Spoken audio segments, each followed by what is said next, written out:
Hello everyone, Edu पर electrical में आप सभी का स्वागत है। हम लोग करेक्टरिस्टिक देख रहे थे, डीसी जनरेटर का करेक्टरिस्टिक चल रहा था और प्रीवियस लेक्चर में हम लोगों ने समझा था शंट का, सीरीज का और सेपरेटली एक्साइटेड डीसी जनरेटर का इंटरनल, ओसीसी और एक्सटर्नल सारा कुछ हम लोग देखे थे प्रीवियस वीडियो में। अभी हम लोग को देखना है कम्युलेटिव कंपाउंड और डिफरेंशियल कंपाउंड जनरेटर। इन दोनों का जो करेक्टरिस्टिक होता है वो किस तरह से वेरी करता है और किस तरह से इनिशियल पर डिपेंड करता है। मतलब इनिशियल पहले हम लोग जो पढ़े थे सीरीज शंट, उस पर किस तरह से डिपेंडेंट होता है, बस थोड़ा सा फर्क होता है। अगर शंट सीरीज का आपको याद हो तो हम लोगों ने क्या किया था, उसका करेक्टरिस्टिक ड्रॉ करते समय अगर एक्सटर्नल ड्रॉ करें तो एक्सटर्नल सेपरेटली एक्साइटेड का कुछ इस टाइप से था, शंट का भी बिल्कुल ऐसा ही था और शंट का हालांकि बाद में डाउन हो जाता है, इस टाइप से था शंट का, ठीक है।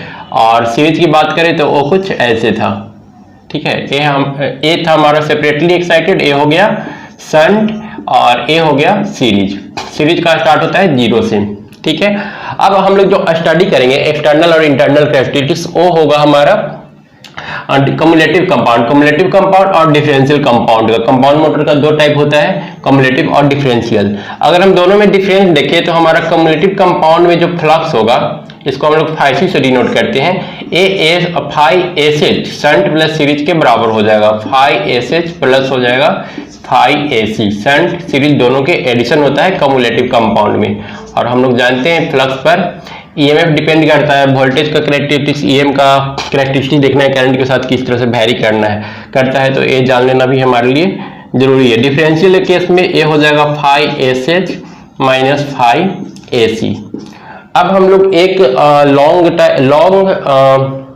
फिगर ड्रॉ कर लेते हैं, लॉन्ग शंट और शॉर्ट शंट कंपाउंड जनरेटर का। तो लॉन्ग शंट और शॉर्ट शंट कंपाउंड जनरेटर कैसा होगा, इसको रहने देते हैं, हम लोग को अभी काम आने वाला है। तो सबसे पहले एक ठो जनरेटर ले लेते हैं, ठीक है। इस जनरेटर के साथ हम लोग पैरेलल में जोड़ लेते हैं एक ठो फील्ड वाइंडिंग, ठीक है। और यहाँ से ये हमारा सीरीज वाइंडिंग है, तो इसको हम लोग क्या नाम देंगे, यहाँ पर हमारा लोड रहेगा, तो इसको बोलते हैं हम लोग short compound, short shunt compound generator, ठीक है।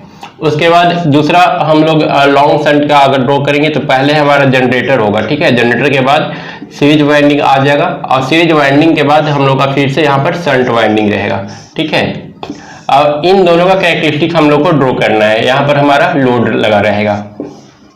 तो अगर इन दोनों के कैरेक्टरिस्टिक्स की बात करें तो इनिशियल जब ए नो लोड पर होगा, नो लोड कहने का मतलब कि अगर ये ओपन होगा, ठीक है, नो लोड मतलब कि करंट, इनिशियल करंट 0, मतलब यहाँ पर ए हमारा क्या है, आई ए का वैल्यू है, आई ए या फिर आई एल जो भी बोले, और ए हमारा वी टी, ठीक है। अब अगर हम लोग कंपाउंड मोटर के इनिशियल की बात करें, जब नो लोड पर हो तो नो लोड पर ए वायर जो होगा ओपन होगा, ओपन होगा मतलब यहाँ से कोई करंट फ्लो नहीं कर रहा होगा, ठीक है। अब जब कोई करंट इससे फ्लो नहीं करेगा तो ये वाला वाइंडिंग कुछ काम का नहीं है, ठीक है। इस जो सीरीज में वाइंडिंग दिख रहा है इसका कोई यूज नहीं है, रह गया कौन, सिर्फ शंट वाइंडिंग। तो initially at no load, 0 current पर ये जो शॉर्ट शंट है किस टाइप का बिहेव करेगा, शंट जनरेटर की तरह बिहेव करेगा। और शंट जनरेटर का हम लोग जानते हैं इनिशियली जो इसका वोल्टेज होता है वो हाई होता है, ठीक है, और उसके बाद में ये ड्रॉप करता है करंट बढ़ने के साथ, ठीक है। ये होता है शंट का कैरेक्टरिस्टिक्स, शंट का कुछ इस टाइप से घूमता है। तो हम लोग को पूरा शंट नहीं बनाना है, हम लोग को बस 0 करंट पर देखना है। तो 0 करंट पर दो केस हो सकता था, क्योंकि सीरीज में अगर बात करें तो इनिशियली जो वोल्टेज होता है यहाँ से इस टाइप से आगे बढ़ता है, फिर इस टाइप से डाउन होता है, और शंट में ये होता है। तब ये सवाल उठता है कि यहाँ पर जो सीरीज शंट दोनों है तो हम लोग कम्युलेटिव कंपाउंड में करें क्या, हम लोग पहले शंट का कैरेक्टरिस्टिक ड्रॉ करें या सीरीज का। तो हम लोग यहाँ पर शंट का जो कैरेक्टरिस्टिक्स हो रहा है, जो शंट जिस टाइप के कैरेक्टरिस्टिक्स शो करता है, स्टार्टिंग में वोल्टेज हाई, वो हम लोग कैरेक्टरिस्टिक्स यहाँ पर चूज करेंगे, ठीक है। अब ये तो हो गया शॉर्ट शंट की बात। अब शॉर्ट शंट कंपाउंड के बाद हम लोग लॉन्ग शंट कंपाउंड में आते हैं। तो लॉन्ग शंट कंपाउंड में फिर से यहाँ पर कोई करंट फ्लो नहीं करेगा, ठीक है, यहाँ पर करंट नहीं फ्लो करेगा। तो ये जो है टर्मिनल, यहाँ पर वोल्टेज जनरेट होगा, और ये जो है ये सीरीज और शंट दोनों क्या होगा, दोनों टर्मिनल एक साथ सीरीज में हो जाएगा। सीरीज में हो जाएगा तो ये कुछ इस टाइप से दिखेगा, यहाँ पर जनरेटर है हमारा, और यहाँ पर दोनों को मिला करके ये जो रेजिस्टेंस है ये हो जाएगा R S H plus R A C, ठीक है। मतलब कि इसका जो है रेजिस्टेंस बढ़ गया, रेजिस्टेंस बढ़ने से क्या होगा, वोल्टेज तो इसके अक्रॉस जितना था उतना ही है, ठीक है, करंट का वैल्यू थोड़ा घट जाएगा। करंट का वैल्यू घटने से फ्लक्स क्या होगा, डिक्रीज करेगा। अब फ्लक्स डिक्रीज करेगा तो ये जो ईएमएफ स्टार्टिंग में यहां पर जो मिल रहा था हम लोग को थोड़ा सा नीचे मिलेगा। ठीक है, तो चाहे वो शॉर्ट शंट हो या फिर लॉन्ग शंट कंपाउंड हो, दोनों के केस में स्टार्टिंग कैरेक्टरिस्टिक नो लोड पर जो हम लोग को कैरेक्टरिस्टिक मिलने वाला है वो बिल्कुल शंट का मिलने वाला है। अब हम लोग को सोचना है कि करंट बढ़ाने के साथ क्या होगा। तो अगर हम लोग करंट बढ़ाते हैं तो यहाँ पर चाहे अकोमोडेटिव कंपाउंड में जो चाहे वो शॉर्ट शंट हो या फिर लॉन्ग शंट हो, कम्युलेटिव कंपाउंड में क्या होगा, टोटल जो फ्लक्स होगा वो ऐड हो जाएगा। ऐड होगा तो फ्लक्स क्या होगा, इंक्रीज होगा। इंक्रीज होने से क्या होगा, इंक्रीज होने से ईएमएफ बढ़ जाएगा। क्यों, क्योंकि ई जो होता है डायरेक्टली प्रोपोर्शनल होता है फाई का, और फाई अगर इंक्रीज करेगा तो ई भी इंक्रीज करेगा, और ई इंक्रीज करेगा तो भी इंक्रीज कर जाएगा, क्योंकि भी बराबर होता है ई प्लस, अगर यहाँ पर हम लोग देखें, यहाँ पर अगर ई ले लें, ए आर ले लें, ठीक है, तो यहाँ का वोल्टेज हम लोग को निकालना है, आर ए सी इसको ले लेते हैं, और यहाँ पर कहीं आर ए होगा जिसको हम लोग निगलेक्ट करके चल रहे हैं। तो हमारा जो वोल्टेज होगा वो क्या हो जाएगा, E minus I A R A हो, आर ए सी हो जाएगा। ठीक है, और साथ में अगर चाहे तो, और यहाँ पर ए हमारा आई ए नहीं है, आई एल इसको बोलेंगे, तो ठीक है, आई एल ही कोई दिक्कत नहीं है, आई एल दोनों लगभग इक्वल होने वाला है। और हमारा जो वी टी, ये जो कैरेक्टरिस्टिक है आई एल के बीच ही होता है, वी टी और आई एल के बीच ही, तो आई एल ही ले लेते हैं। अब यहाँ पर हम लोग देख सकते हैं कि भी इंक्रीज किया है, आई एल बढ़ने के साथ भी जो है इंक्रीज किया है। ठीक है, हाँ, यहाँ पर ए भी इंक्रीज करता है, आई एल भी इंक्रीज करता है, पर प्रॉब्लम ये है कि आर ए सी का वैल्यू इतना कम होता है। एक क्या लेते हैं हम लोग, थिक लेते हैं, मोटा लेते हैं और छोटा लेते हैं। ठीक है, मोटा और मोटा होता है, छोटा होता है, इसका रेजिस्टेंस काफी लो होता है। तो यहाँ पर ये जो ड्रॉप हुआ वो ज्यादा कुछ इफेक्ट करेगा नहीं करंट बढ़ने के साथ भी, लेकिन ये जो फ्लक्स जो तेजी से बढ़ रहा है, शंट और सीरीज दोनों ऐड होकर के यहाँ पर, वो ईएमएफ को काफी ज्यादा बढ़ा देगा, और ये वैल्यू बढ़ेगा तो फिर क्या होगा, भी बढ़ जाएगा।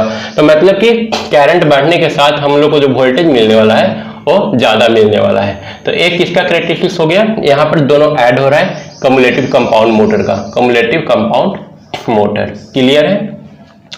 उसके बाद हम लोग बात करते हैं डिफरेंशियल कंपाउंड मोटर का। डिफरेंशियल कंपाउंड मोटर में सेम टू सेम कुछ भी चेंज हम लोग का हुआ नहीं है, बस ये जो फ्लक्स था वो S H minus I A C, F A C होने वाला है, मतलब कि टोटल जो फ्लक्स था वो डिक्रीज किया है। तो डिक्रीज किया है तो यहाँ पर जो ईएमएफ इंड्यूस होगा, शंट में तो बिल्कुल ऐसे रहता था, शंट में हम लोग जब कैरेक्टरिस्टिक देखें तो ये कुछ ऐसे रहता था। ठीक है, पर यहाँ पर क्या होगा, शंट से भी नीचे। क्यों, क्योंकि शंट में तो एफ फाई एस एच के बराबर था, यहाँ पर तो जो फ्लक्स है फाई एस एच से भी कम है, और जब फ्लक्स फाई एस एच से भी कम हो गया तो ई का वैल्यू भी डाउन हो जाएगा। फ्लक्स के डाउन होने से ई का वैल्यू भी डाउन होगा और कैरेक्टरिस्टिक्स कुछ इस टाइप से मिलेगा। ठीक है, ये हमारा हो जाएगा differential compound motor generator, sorry generator. ठीक है, ये भी हमारा क्या है, कम्युलेटिव कंपाउंड जनरेटर। अब उसके बाद एक दो और जनरेटर होता है, वो हम लोग कैसे बना सकते हैं, उसको हम लोग एडजस्ट करके जो हमारा सीरीज वाइंडिंग है इसके रेजिस्टेंस को कम ज्यादा करके, मोटा पतला करके अलग अलग कैरेक्टरिस्टिक्स हम लोग गेन कर सकते हैं। ठीक है, एक इस टाइप का भी कैरेक्टरिस्टिक्स आ जाएगा जहां पर हमारा जो वोल्टेज होगा वो बिल्कुल फ्लक्चुएट नहीं करेगा, कुछ इस टाइप से। ठीक है, ये कहां पर कब मिलता है, ये लेबल कंपाउंड जनरेटर इसको हम लोग बोलते हैं।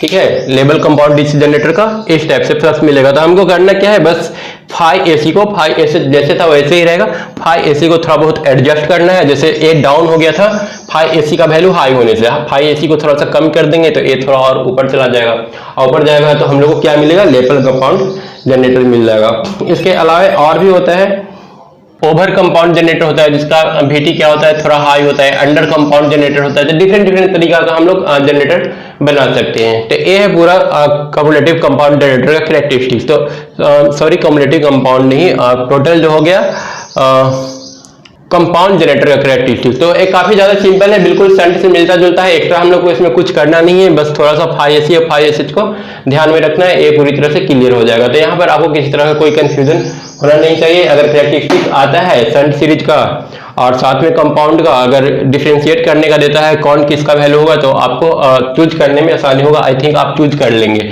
तो यहाँ पर हमने दिखा दिया, ये जो था सेपरेटली एक्साइटेड का था, ये शंट का था, ये सीरीज का था, और अगर साथ में कंपाउंड जनरेटर का बनाना होगा तो कंपाउंड जनरेटर का, अगर डिफरेंशियल कंपाउंड का बनाएंगे तो ये कुछ अंदर की ओर चला जाएगा, और अगर हम लोग कम्युलेटिव कंपाउंड का बनाएंगे तो ऊपर चला जाएगा, लेवल कंपाउंड इस टाइप से हो जाएगा। तो एक ही मतलब फिगर में सारा कुछ हम लोग का आ गया, ठीक है। तो आई थिंक अब आपको प्रॉब्लम नहीं होगा। अब देख लेते हैं, एक क्वेश्चन न्यूमेरिकल है, उसको हम लोग सोल्व कर लेते हैं। क्या पूछा गया है यहाँ पर देख लेते हैं। तो दिया है इन्हें 110 वोल्ट कंपाउंड जनरेटर, एक कंपाउंड जनरेटर है जिसका वोल्टेज कितना दिया हुआ है, VT का वैल्यू 110 वोल्ट दिया हुआ है। तो ठीक है, कंपाउंड जनरेटर तो यहाँ पर बना हुआ है, ठीक है। कंपाउंड जनरेटर हम लोग का बना हुआ है। इसका टर्मिनल वोल्टेज जो VT दे रखा है वह दिया है VT = 110 110 वोल्ट, ठीक है।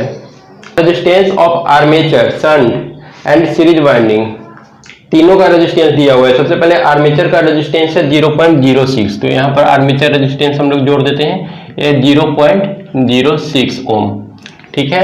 उसके बाद दिया हुआ है शंट का, दिया हुआ है 25 ओम, और शंट का ये हो गया 25 ओम, और सीरीज का जो दिया हुआ है वो है 0.05 ओम, ये हो गया 0.05 ओम, ठीक है। The load consist of 200 lamp each rated eight 55 kilowatt 100 volt. यहाँ पर जो लोड है, लोड में 200 लैंप लगा हुआ है, ठीक है। इस टाइप से 200 लैंप यहाँ पर लगा हुआ है, और लैंप का जो रेटिंग दिया हुआ है, रेटिंग ऑफ लैंप, इसका पावर कितना दिया हुआ है, प्रत्येक लैंप का जो पावर है वो 55 किलोवाट है, 55 किलोवाट है 200 लैंप का। टोटल नंबर ऑफ लैंप कितना है, लैंप है टोटल 200, और साथ में 100 वोल्ट रेटिंग दिया हुआ है इसका, 100 वोल्ट, ठीक है। अब हम लोग को निकालना क्या है, rated eight 55 kilowatt 100 volt. Find the total EMF armature current IA when DC machine is connected for long shunt. Find the total EMF armature current IA, निकालना क्या क्या है, total EMF armature current IA, EMF क्या होगा, IA क्या होगा, और किस में निकालना है, when DC machine is connected for, A है लॉन्ग और दूसरा है short shunt, A long shunt और दूसरा है क्वेश्चन शॉर्ट शंट, ठीक है। क्वेश्चन क्लियर है। क्वेश्चन में क्या क्या बोला है, एक जनरेटर है, ठीक है। जनरेटर का जो आर्मेचर रेजिस्टेंस 0.06 ओम है, शंट रेजिस्टेंस 25 ओम है, सीरीज रेजिस्टेंस 0.5 ओम है। ये टर्मिनल में क्या लगा हुआ है, 200 लैंप लगा हुआ है, और 200 लैंप का रेटिंग यहाँ पर दे दिया है। सेम अरेंजमेंट एक शॉर्ट शंट के लिए करना है, दूसरा लॉन्ग शंट के लिए करना है। लॉन्ग शंट अगर हम लोग बनाएंगे तो यहाँ पर एक और आ जाएगा, एक और तो इंटरनल रेजिस्टेंस इसका जोड़ लेते हैं, और ये हो जाएगा आर्मेचर रेजिस्टेंस, ये हो जाएगा आर्मेचर रेजिस्टेंस, ठीक है। यहाँ पर आर्मेचर रेजिस्टेंस का वैल्यू 0.06, सीरीज वाला का हो जाएगा 0.05, और इसका हो जाएगा 25, ठीक है। और यहाँ से जो करंट IA फ्लो करेगा इसमें, और इधर हो जाएगा ISH, और इधर हो जाएगा IL, और फिर यहाँ पर वही लैंप लगा हुआ है 200। तो सबसे पहले क्या करेंगे, हम लोग को निकालना है E, ठीक है। सबसे पहले लॉन्ग वाला में ही हम लोग निकाल लेते हैं।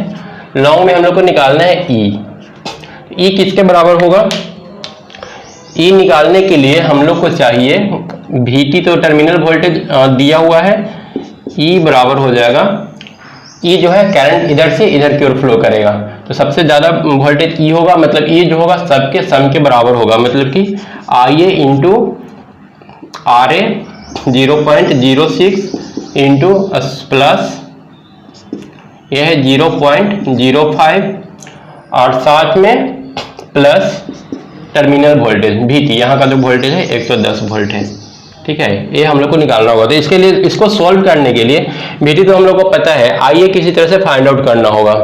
अब IA का वैल्यू हम लोग कैसे निकालेंगे, तो यहाँ जब टर्मिनल वोल्टेज हम लोग को पता है, तो यहाँ का वोल्टेज तो मालूम हो गया, ISH तो हम लोग निकाल सकते हैं, ठीक है। ISH सबसे पहले निकाल लेते हैं।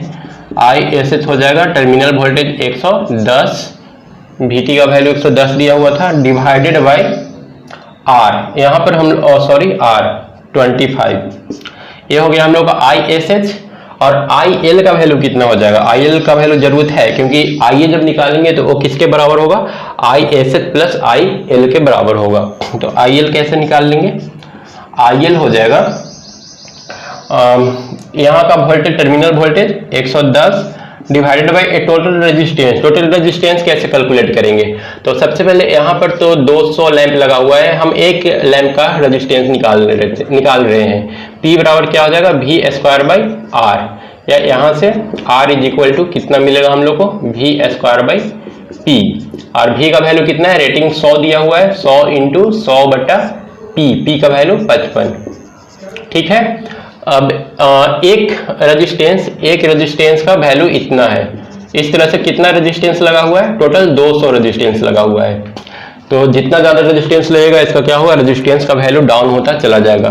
तो आर टोटल जो हम लोग को मिलेगा वो मिलेगा 100 गुने 100 बटा 55 इंटू 200। ठीक है, कटेगा 2 और ये हम लोग को मिल जाएगा 50। ये आ गया 50 बटा 55, या इसको और कैंसिल काट देंगे 5 से तो 10 बटा 11। ये हम लोग का टर्मिनल रेजिस्टेंस मिल गया। जब टर्मिनल रेजिस्टेंस मिल गया तो यहाँ पर वैल्यू हम लोग पुट कर देंगे 10 बटा 11। तो ये आ गया 11 में 11 से मल्टीप्लाई करेंगे 121। ठीक है, और 0 से 0 कैंसिल होगा। तो टोटल 121 एम्पियर जो है IL फ्लो कर रहा है उस तरफ। और ISH इसको अगर हम डिवाइड कर लेंगे तो 110 बटा 25 कितना आ जाएगा, ये आ जाएगा 4.4। दोनों को ऐड कर लेंगे और वैल्यू यहाँ पर पुट कर लेंगे तो E हम लोग को मिल जाएगा कितना, E इज इक्वल टू, सबसे पहले तो IA भी हम लोग को निकालना है। तो IA का वैल्यू तो यहाँ पर ही मिल गया, इन दोनों को जोड़ लेंगे तो IA मिल जाएगा 125 एम्पियर। IA निकल गया। अब E का वैल्यू निकालना है तो E का वैल्यू IA मतलब कि 125.4 इंटू ये ऐड करेंगे तो कितना हो जाएगा 0.11, प्लस VT का वैल्यू कितना हो जाएगा 121। सॉरी, एक IL का वैल्यू है, VT का वैल्यू है कितना 110, 110। इसको हम लोग सॉल्व करके ऐड कर लेंगे। ये हम लोग को देगा 123.7। पहला क्वेश्चन सॉल्व हो गया लॉन्ग शंट के लिए। अब सेम काम हम लोग को शॉर्ट शंट के लिए करना है। शॉर्ट शंट के लिए हम लोग को क्या क्या करना पड़ेगा, शॉर्ट शंट के लिए जरा देख लेते हैं कैसे सॉल्व होगा। ऊपर वाला क्वेश्चन है तो इसको हम हटा देते हैं। सिर्फ इसमें से हम लोग का कौन सा काम आने वाला है, रेजिस्टेंस का वैल्यू काम आने वाला है R टोटल। तो R टोटल को रहने देंगे और बाकी को हटा देते हैं। तो यहाँ पर अगर हम लोग E निकालना चाहेंगे तो यहाँ पर E का वैल्यू होगा E is equal to IA into RA, ये हमारा IA करंट फ्लो कर रहा है और RA का वैल्यू है 0.06। IA इंटू RA प्लस यहाँ पर जो वैल्यू होगा IL, लोड करंट फ्लो करेगा इससे होकर के, ये है हमारा IL। तो IL इंटू RAC का वैल्यू है 0.05। ठीक है, और साथ में प्लस टर्मिनल वोल्टेज 110। ये हमारा टोटल E का वैल्यू हो जाएगा। E का वैल्यू हमेशा ज़्यादा होता है, करंट इस टाइप से फ्लो करेगा तो E क्या होगा, सारा वोल्टेज का सम होगा। अब हम लोग को सबसे पहले IL पता करना होगा और साथ में IA पता करना होगा। तो IA करने के लिए हम लोग क्या कर सकते हैं, सबसे पहले हम लोग यहाँ से IL पता कर लेते हैं। IL का वैल्यू कितना हो जाएगा, IL is equal to terminal voltage 110 बटा रेजिस्टेंस का वैल्यू कितना है 0.05, मतलब कि 5/100। ठीक है, तो ये हम लोग कितना देगा, 20 से कैंसिल होगा और ये आ जाएगा 2200। सॉरी, हम लोग R का वैल्यू जो लेंगे, I का वैल्यू तो ये टर्मिनल वोल्टेज भी यहाँ का 110 है और ये जो वैल्यू है R का वैल्यू हम लोग का कितना आया था, R का वैल्यू 10/11 आया था। तो ये हम लोग स्किप करेंगे इसको। एक बार फिर से IL निकाल लेते हैं। IL का वैल्यू आ जाएगा IL is equal to V terminal voltage 110 बटा यहाँ का रेजिस्टेंस है। यहाँ का रेजिस्टेंस हम लोग R टोटल कितना निकाले थे 10/11। तो फिर से ये कैंसिल होगा और ये आएगा 121 एम्पियर। IL का वैल्यू आ गया। अब हम लोग क्या करते हैं कि इसका वोल्टेज और इसका वोल्टेज जोड़ करके यहाँ का वोल्टेज हम लोग पता कर सकते हैं। इसको नाम दे देते हैं VA। ठीक है, VA हम लोग को कितना मिल जाएगा, VA is equal to 110 plus यहाँ पर का ड्रॉप ऐड कर लेंगे 121 इंटू 0.05। अब इसको हम लोग ऐड करेंगे तो ये हमको देगा 5 से मल्टीप्लाई करेंगे तो 5 और 1 6, तो ये आ जाएगा 6.05। ठीक है, और ये हम लोग को दे देगा 1.7 सॉरी 116.05। तो ये हम लोग को VA का पोटेंशियल मिल रहा है। जब VA का पोटेंशियल मिल गया तो हम लोग ISH निकाल सकते हैं। ISH कितना हो जाएगा, VA मतलब कि 116.05 डिवाइडेड बाई हम लोग का ये 25। तो इसको डिवाइड कर लेते हैं, देख लेते हैं कितना आता है। ये हम लोग को आ गया 4.642। तो शंट करंट निकल गया और लोड करंट भी निकल गया, और हमारा जो टोटल आर्मेचर करंट था वो shunt current plus load current के बराबर था। ठीक है, तो यहाँ पर हम लोग का हो जाएगा I total is equal to, या फिर armature current IA is equal to 4 point इतना और प्लस यहाँ पर IL का वैल्यू 121, 21 और 4 25, 125.642। ये हमारा IA का वैल्यू हो गया। अब IA का वैल्यू मिल गया तो यहाँ पर वैल्यू हम लोग पुट कर देंगे, वैल्यू पुट करके ओवरऑल हम लोग निकाल देंगे कि E का वैल्यू कितना होगा। तो यहाँ पर इसको पुट कर लेते हैं। ये हो जाएगा इक्वल टू IA का वैल्यू 125.64, ठीक है, और इंटू 0.06 प्लस IL का वैल्यू हम लोग का कितना था, IL का वैल्यू निकाले थे 121, 0.05। अब इसी को हम लोग सॉल्व कर लेंगे। ये वैल्यू आ रहा है हम लोग का 7.53 प्लस 121 में 0.05 से कर लेंगे, 1 to 1 इंटू 0.05, और इसको मल्टीप्लाई करेंगे तो आएगा 6.05, और प्लस यहाँ पर हम लोग का क्या छूटा हुआ है, टर्मिनल वोल्टेज 110, तो साथ में 110 ऐड कर लेंगे। तो सबको ऐड करके कितना देगा, 123 पॉइंट कुछ आएगा। तो हम लोग ऐड कर लेते हैं 6.05 प्लस 7.53 प्लस 110 सॉल्व करके आ रहा है टोटल 123.123.58। तो ये हमारा फाइनल आंसर होगा। तो ये क्वेश्चन हो गया एक शॉर्ट शंट से और दूसरा लॉन्ग शंट से। कंपाउंड मोटर से जो जिस टाइप का आ सकता है न्यूमेरिकल वो हमने सॉल्व कर लिया, और कैरेक्टरिस्टिक्स हमने ऑलरेडी देख रखा है। तो इस वीडियो को यहीं पर खत्म करते हैं। उसके बाद नेक्स्ट वीडियो में फिर मिलेंगे, और अगला वीडियो में हम लोग देखेंगे जो डिफरेंट टाइप का मोटर है, शंट सीरीज और सेपरेटली एक्साइटेड कम्यूटेटिव डिफरेंशियल, ये सारा का जो कैरेक्टरिस्टिक है वो सारा हम लोग नेक्स्ट वीडियो में डिस्कस करने जा रहे हैं। तो तब तक के लिए थैंक यू।